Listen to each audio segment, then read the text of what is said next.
এটা হচ্ছে minimum phase system আর অল পাস সিস্টেম ডিকম্পোজিশনটা। তো মিনিমাম ফেজ সিস্টেমের সংজ্ঞা হচ্ছে যে পোলস আর জিরোস দুইটাই ইউনিট সার্কেলের ভিতরে থাকবে, আর সিস্টেম যেটা এসজেড আর তার ইনভার্স সিস্টেম দুইটাই স্টেবল আর কশাল থাকতে হবে। অল পাস সিস্টেম যেটা, সেটার সংজ্ঞা হচ্ছে গিয়ে সকল ধরনের ফ্রিকোয়েন্সিকে সে পাস করে, কিন্তু সিগন্যালের ফেজটা চেঞ্জ হয়েও যেতে পারে। আর এখানে হচ্ছে গিয়ে সিস্টেমের যে ম্যাগনিটিউড সেটা অলওয়েজ 1 থাকে for all kinds of omega. তো এখানে একটা প্রশ্ন আছে, এটা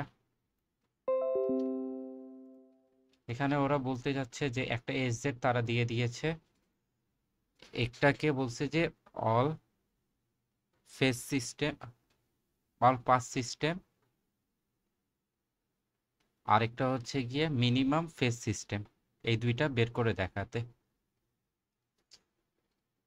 তো এর জন্য আমরা যেটা করব প্রথমেই, সেটা হচ্ছে কি আমরা জিরোস আর পোলস এই দুইটা জিনিস আমরা বের করে নিব।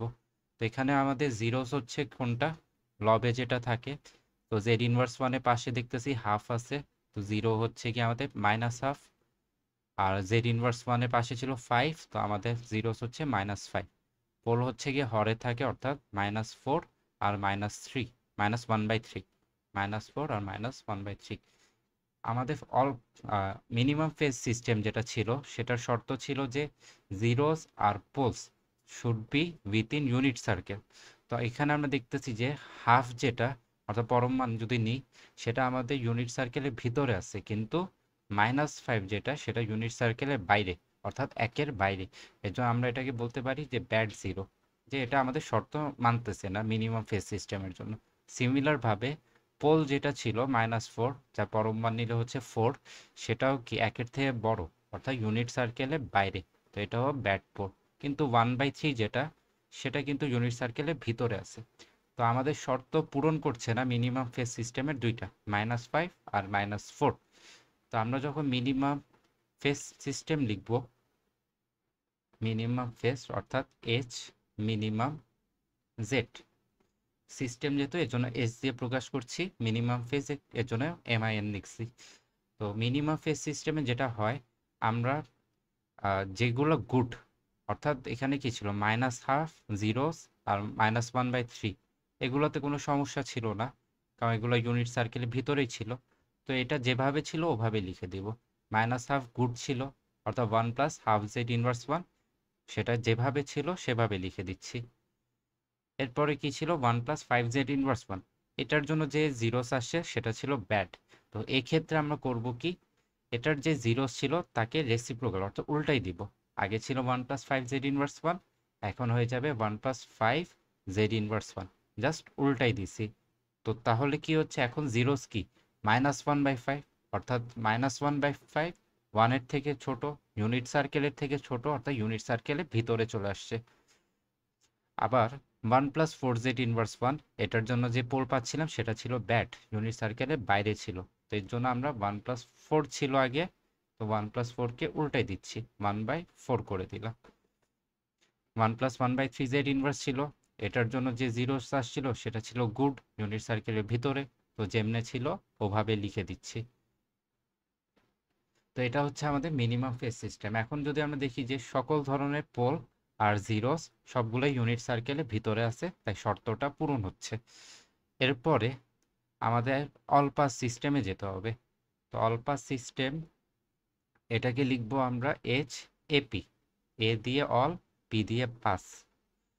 অল পাস সিস্টেম হচ্ছে, আমরা দেখব যে কি কি এক্সট্রা নিছি আর কি কি আমরা নিই নাই।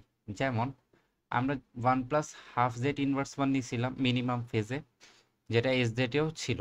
এর জন্য আমরা এটা লিখবো না, যেহেতু মেন ইকুয়েশনে ছিল আর আমরা অলরেডি মিনিমাম ফেজে লিখে দিছি। পরে কি ছিল 1 প্লাস 5z ইনভার্স 1, এটা আমরা মিনিমাম ফেজ সিস্টেমে কোথাও লিখি নাই 1 প্লাস 5z ইনভার্স 1কে, এর জন্য আমরা এখানে লিখে দিচ্ছি 1 প্লাস 5z ইনভার্স 1। এরপরে হচ্ছে গিয়ে আমাদের 1 প্লাস 4z ইনভার্স 1, এটাকে আমরা লিখছি নিচে, এটাকে আমরা মিনিমাম ফেজ সিস্টেমে লিখি নাই, এর জন্য এটাকে আমরা লিখলাম 1 plus 4z inverse 1। 1 plus 1/3z inverse 1, এটা আমরা লিখে ফেলছিলাম অলরেডি, তো আর লিখলাম না। এটা গেল আমরা কি কি লিখি নাই। এখন কি কি আমরা এক্সট্রা লিখছিলাম মিনিমাম ফেজে, যেমন একটা লিখছিলাম 1+1/5 z−1, এটা এক্সট্রা লিখছিলাম, এটা মেন ইকুয়েশন যেটা ছিল সেখানে ছিল না আমাদের। এর জন্য আমরা 1+1/5 z−1, এটা গুণ আকারে ছিল, এখন আমরা এটাকে ভাগ আকারে লিখে দিব 1+5 z−1। আর কি এক্সট্রা নিছিলাম, এই যে 1+1/4 z−1, এটা মেন ইকুয়েশনে ছিল না, এটা কি আমরা এক্সট্রা আনছি, আর এটা ভাগ আকারে ছিল অর্থাৎ হরে ছিল, এর জন্য আমরা উপরে লিখে দিব 1+4 z−1। এরপরে আমাদের অনেক লাস্ট কাজ যেটা, সেটা হচ্ছে গিয়ে আমাদের অল পাস সিস্টেমের একটা শর্ত আছে। শর্তটা হচ্ছে জিরোসটা পোলের উল্টা হয়, জিরোসটা পোলের উল্টা হয়, অর্থাৎ 1+5 z−1, এখানে জিরো ছিল -5, 1+5 z−1, তো জিরো কি হবে, পোলের উল্টা হবে। এর জন্য আমরা 1+5 z−1 এর নিচেই এই যে 1+1/5 z−1 এটা লিখব। তাহলে কি হচ্ছে, জিরোটা পোলের উল্টা হয়ে যাচ্ছে, জাস্ট আমরা অ্যালাইনমেন্টটা ঠিক করব। এরপরে এখানে ছিল 1+1/4 z−1, তো 1/4 এর উল্টা কি 4, অর্থাৎ এই লাইনটা 1+4 z−1। এটাই হচ্ছে আমাদের মেন অ্যান্সারটা। তো এইটা লেখা লাগবে না, এটা জাস্ট রাফের জন্য করছি। আসল অ্যান্সারটা হচ্ছে এই যে এইটা। এখন আসল আহ, হচ্ছে কি না এটা চেক করার উপায় হচ্ছে কি, একটা কথা আছে যে এস জেড কে অবশ্যই H minimum Z into all pass Z এটা সমান হইতে হবে। তো এটা অবশ্যই অবশ্যই পূরণ করতে হবে, অর্থাৎ আমাদের এখানে এইচ এপি জেড ছিল আর এখানে এইচ মিনিমাম জেড ছিল, এই দুইটা গুণ করে দেখবো যে এস জেড চলে আসছে আমাদের।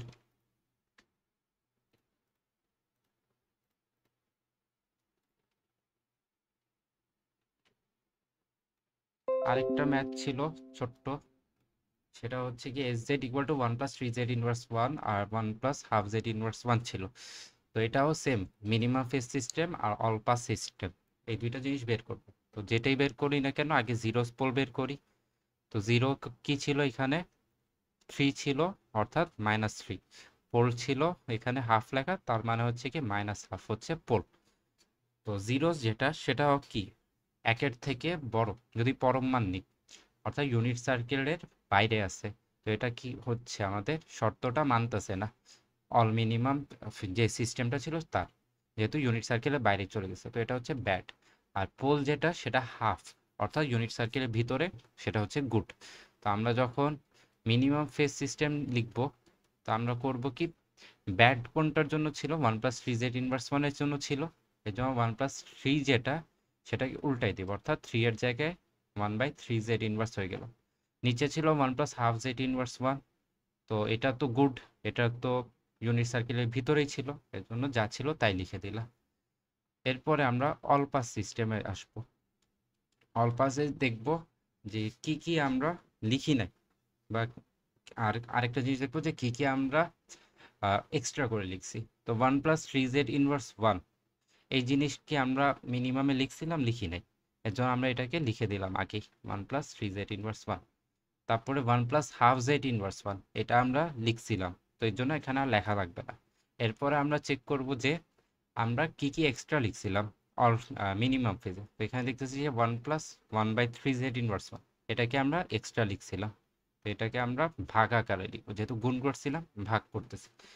ভাগ কেন করতেছি, আমাদের শর্ত যেটা ছিল S Z equal two H minimum Z into H all face Z. তো এইচ মিনিমাম জেড তো এটা 1+1/3 z−1, 1+12 z−1। আর আমাদের অল পাস যেটা সেটা হচ্ছে কত, 1+3 z−1 divided by 1+1/3 z−1। All পাসে দেখতেছি কি 3 তার রেসিপ্রোকালি নিচে আছে 1/3, তো অল পাসের শর্তটাও পূরণ হচ্ছে। এখন এইটা যখন লিখতেছি আমরা, তখন দেখব যে কাটাকাটি হয়, এই 1+1/3 আর 1+1/3 কেটে যাচ্ছে। এই কাটাকাটি করার জন্য আমরা এখানে মিনিমাম ফেজে যেটা থাকে, মানে যদি লবে থাকে তাহলে হরে লিখি, হরে থাকলে লবে লিখি, এরকম করে যাতে কাটাকাটি করে আমাদের এস জেডটা কোয়েশ্চেনে যেটা ছিল ওটাই যাতে চলে আসে। কোয়েশ্চেনে কি ছিল 1 + 3z ইনভার্স 1 আসছে, 1 + হাফ z ইনভার্স 1 নিচে ছিল সেটাও আসছে।